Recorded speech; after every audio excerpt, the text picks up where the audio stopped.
ہونے والے سوالات میں سے یہ ہے کہ ہاتھ یا جسم کے کسی بھی حصے پر جانوروں یا دیگر چیزوں کے نقش و نگار کی صورت میں کیا وضو و غسل صحیح ہوگا، اس کی نماز درست ہوگی؟ یہ ایک سوال ہے۔ تو اس صورت میں جو ہے جو جواب اس کا فقہی مسئلہ کا یہ ہے کہ اگر ہاتھ یا جسم کے کسی بھی حصے پر جانوروں یا کسی چیز کا نقش و نگار ہے تو جس پر جو سیاہی جو استعمال ہوا اس پر نقش و نگار کا کرنے کے لیے جو سیاہی استعمال ہوا ہے یا کوئی رنگ استعمال ہوا ہے تو یہ جو ہے آپ کے یہ سیاہی یہ رنگ آپ کے جسم کے کھال کو پانی پہنچنے میں اگر رکاوٹ ہو رہا ہے، پانی پہنچنے میں رکاوٹ ہو رہا ہے تو پھر جو ہے آپ کا وضو بھی صحیح نہیں ہے، غسل بھی صحیح نہیں ہے۔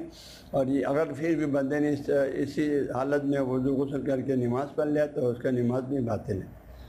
تو اس صورت میں کیونکہ اگر وہ پانی جو ہے کھال تک پانی پہنچانے میں اگر وہ سیاہی جو ہے یا وہ رنگ رکاوٹ ہے، حال کو پانی نہیں پہنچ سکتے تو پھر اس کا وضو بھی باطل ہے، غسل بھی باطل ہے، اس میں وہ نماز نہیں پڑھ سکتے۔ لیکن اگر جو اس نقش و نگار کی سیاہی یا رنگ ہلکا ہے، پانی کھال کو پہنچانے میں کسی قسم کی رکاوٹ نہیں ہے، آرام سے پہنچ سکتے تو پھر اس کا وضو اور غسل صحیح ہے، اور وضو غسل صحیح ہے اس کا۔ لیکن ایک مسلمان کو جو ہے جانوروں کے نقش کو